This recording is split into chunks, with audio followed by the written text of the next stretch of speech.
7वां अध्याय चंड और मुंड का वध। ने दैत्यराज की आज्ञा पाकर चंड और मुंड चतुरंगिनी सेना को साथ लेकर हथियार उठाए हुए देवी से लड़ने के लिए चल दिए। हिमालय पर्वत पर पहुंचकर उन्होंने मुस्कुराती हुई देवी जो सिंह पर बैठी हुई थी देखा। तब जब असुर उसको पकड़ने के लिए तलवारें लेकर उनकी ओर बढ़े, तब अंबिका को उन पर बड़ा क्रोध आया और मारे क्रोध से उनका मुख काला पड़ गया और उनकी भ्रुकुटियां चढ़ गईं। उनके ललाट में से अत्यंत भयंकर तथा अत्यंत विस्तृत मुख वाली लाल आंखों वाली काली प्रकट हो गई, और जो कि अपने हाथों से तलवार और पास लिए हुए थी, वो विचित्र खड़ग धारण किए हुए थी और चीते के चर्म की साड़ी और नरमुंडों की माला पहन रखी थी। उसका मांस सूखा हुआ था और शरीर केवल हड्डियों का ढांचा था। जो भयंकर शब्द से दिशाओं को पूर्ण कर रही थी, वो असुर सेना पर टूट पड़ी और दैत्यों को भक्षण करने लगी। वो पार्श्व रक्षकों और अंकुशधारी महावतों, हाथियों पर सवार योद्धाओं और घंटा सहित हाथियों को एक हाथ में पकड़ करके अपने मुंह में डाल रही थी। इसी प्रकार वो घोड़ों, रथों, सारथियों और रथों में बैठे हुए सैनिकों को मुंह में डाल करके भयानक रूप से चबा रही थी। किसी के केस पकड़ करके, किसी की गर्दन पकड़ करके, किसी के पैरों को दबा करके और किसी दैत्यों की छाती से मसल कर मार रही थी।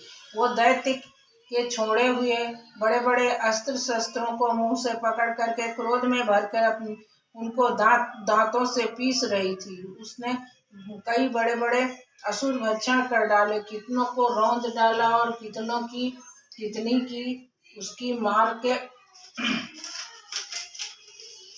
के मारे भाग गए। कितनों को उसने तलवार से मार डाला और कितनों को अपने दांतों से समाप्त कर दिया। इस प्रकार से देवी ने क्षण भर में संपूर्ण दैत्य सेना को नष्ट कर दिया। ये देखकर महापराक्रमी चंड काली देवी की ओर लपका और मुंड ने भी देवी पर अपने भयानक बाणों की वर्षा आरंभ कर दी। अपने हजारों चक्र पर उस पर छोड़े।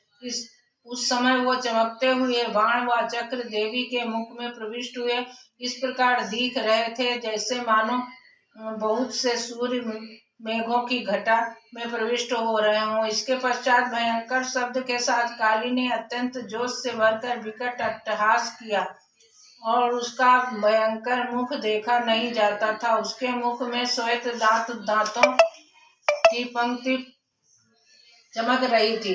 फिर उसने तलवार हाथ में लेकर के शब्द कहकर के चंड के ऊपर आक्रमण किया और उसके केस पकड़ करके उसका सिर काट करके अलग कर दिया। चंड को मरा हुआ देख करके मुंड देवी की ओर लपका, परंतु देवी ने क्रोध में भरे उसे भी अपनी तलवार से यमलोक पहुंचा दिया। चंड और मुंड को मरा हुआ देख करके उसकी बाकी बची हुई सेना वहां से भाग गई।